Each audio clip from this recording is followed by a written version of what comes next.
Why is China's economy crashing? In recent months, we hear analysts talking about the collapse of the Chinese economy. It appears that the recent developments are connected with the pandemic, which originated in China in 2020 and is spreading again. The analysts add that the decline in China's GDP is leading to the spiraling downward spin of their economy. Though the pandemic exacerbated the crash of the Chinese economy, it didn't cause it. China's economy was built on massive amount of debt, and has been unsustainable for more than a decade now.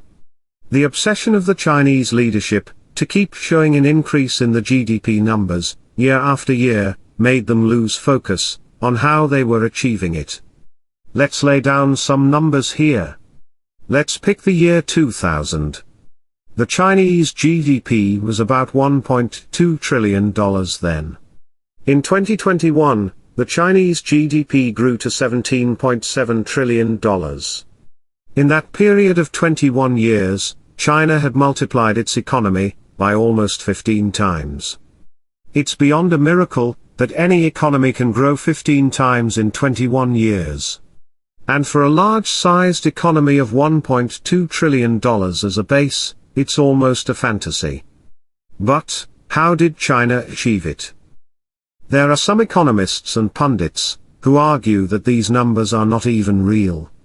But, our analysis in this video will take the Chinese economic data as accurate and explain what has gone wrong.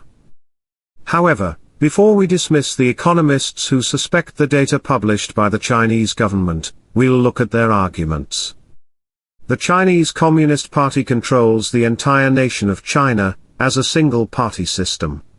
So, at every level, right from the central government at the top, or at the province level, or at the city or village level, or even lower, the CCP party leaders and members administer the country, with no accountability, but to their own party. It has a very strongly structured hierarchy, and is governed with strict discipline and obedience to the next higher level. If any CCP leader wants to rise up in the ranks, there are only two possibilities. The predominant option is through nepotism, where one needs to be the close relative of a current or former Chinese communist leader. The second option is through pleasing the higher-ups in the ladder of the leadership. Since the top leadership wanted to keep the economic numbers consistently high, one good option for an aspiring leader is to show high GDP growth numbers at a local level, which they control. Showing a high growth was well rewarded, and this policy was generally followed throughout the hierarchy. Soon, it became obvious that anyone who couldn't show high growth was either removed from their post or demoted to a lower level. This created an incentive for the lower-level leaders to figure out every possible way to rise up in the ranks, showing high growth, despite any adverse impact it may have on the health of the economy. If they couldn't, they didn't mind fudging the numbers to meet up the expectations of the next member in the hierarchy. So, it would be a mistake to dismiss the economists who are hesitant to trust the numbers coming out of China. There are several instances where the initial numbers submitted by the local government were proven highly exaggerated by the Chinese government's internal audits, and had to be corrected after a few months, or even years. But, we'll still stick to the published data from the Chinese Communist Party and its governmental agencies, and go from there. Let's get back to the basics. How can an economy grow 15 times in just 21 years? For starters, it has never happened in human history until then, at least, after humans started measuring their economic output. It can be attributed to massive governmental spending, lack of regulations and export growth. Unfortunately, these strategies have a limit, and doesn't provide sustainable growth. This is what's causing the current economic crash in China. So, let's dive into the reasons why China's economy is crashing. 1. Mountain of debt. The Chinese economy grew so fast, by piling more and more debt, and now there is not much room to borrow. The official data shows that China has piled on a debt of 318% of its GDP, which doesn't include unofficial debt, that's outside of banking regulations, called shadow banking, which is expected to be another 40% of the total loans. No country can survive a debt that is this high. The local governments were always under pressure to show high growth numbers, year after year. So, they created state-funded corporations, which borrow money from the local banks, and spend lavishly on real estate and infrastructure development. The creation of these corporations was just an accounting gimmick.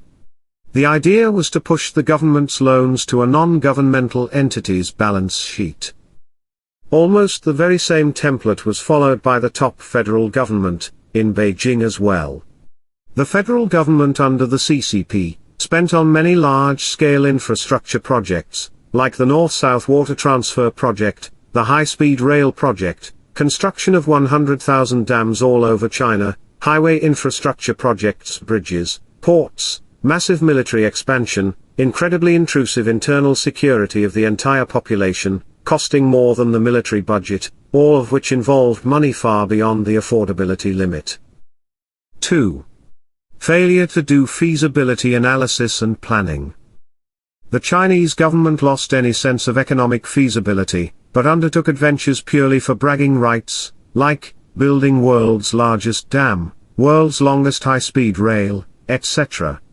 On top of all these, Xi Jinping, the Chinese president, decided to control poorer, corrupt nations, by throwing trillions of dollars on a pipe dream, called the Belt and Road Initiative, BRI. It became an open knowledge soon to the world, that BRI was just a front for China, to colonize nations around the globe. However, the cost of BRI was too high for China, and the return on investments has been rather dismal. 3. Military aggression and expansionism. Under Xi Jinping, China also became extremely bellicose with the United States, and wanted to create a bipolar world, with the US and China being the two poles. Unfortunately, for China, it is still too dependent on the US for its growth, and the conflict started a little too early. Since other Western nations have been allies of the United States, for several decades now, they have all joined with the United States, and have started their economic decoupling with China. The Chinese leaders fell into their own trap of exaggeration and invincibility. China also became increasingly aggressive, with almost all its neighbors, and wanted to claim their land, or sea, illegally. This created an atmosphere of deep dislike and animosity, in at least 30 countries, against China. 4. Corporate crackdown. China started aggressively cracking down on private enterprises all around the country. The reason given was that there was some law or policy that these companies violated. However, it was widely speculated, Xi Jinping didn't like the growth of powerful business leaders, like Jack Ma. Also, many of these business entities had strong ties with the Jiang Zemin faction of the CCP, which Xi Jinping wants to crush. However, the cost of crushing many huge corporations, like online education companies, fintech companies, many other mobile apps, as well as software companies, has had a direct negative impact on the Chinese economy. 5. Stifling creativity and innovation.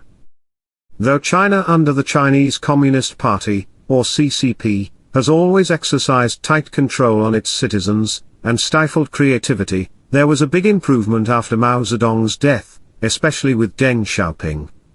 However, individual liberty started going down again since Jiang Zemin took control, and now under Xi Jinping, things got much worse.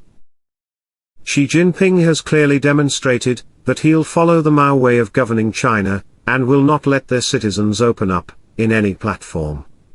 Under him, the internal security and surveillance budget has exceeded the money spent on China's military. The concentration camps in Xinjiang, and the crackdown in Hong Kong, are reminders to anyone who dare to express one's views openly. It has been found that when people's freedom is curtailed severely, it leads to stifling their creativity and innovation as well. 6. Zero tolerance policy. When the pandemic started spreading in China since late 2021, the Chinese leadership took drastic measures of shutting down its cities by locking people in special areas. The draconian policy of a single case of infection, leading to a mass quarantine of the many thousands of people, is commonly called as zero-tolerance policy. This led to shutdowns, strict lockdowns and severe disruption to the Chinese economy, since about 40% of China's population has been in lockdown for most part, since April 2022. The economic downturn of China in 2022 is blamed by many financial gurus and commentators on the zero-tolerance policy. But it was just the last straw that broke the camel's back. China already had several structural issues, which are extremely hard to fix, and this policy just pushed the economy off the cliff. 7. Lack of options. When the world faced an economic crisis in 2008, China was severely hit, due to reduced exports and manufacturing, which were the main economic engines of China. However, Hu Jintao, the Chinese president back then, decided to tackle the problem by pushing many mega-projects, apart from other infrastructure projects, and real estate construction. Most of these earlier decisions are now coming to bite China, because these projects produced a very low rate of return on the investment. The debt-ridden Chinese economy has now run out of options to get out of their current mess. Based on available data, it appears that the Chinese economy, which had started shrinking in the recent years, will probably face a crisis, and likely experience a crash, in the not-too-distant future. It definitely seems to be unavoidable at this time. Thanks for watching.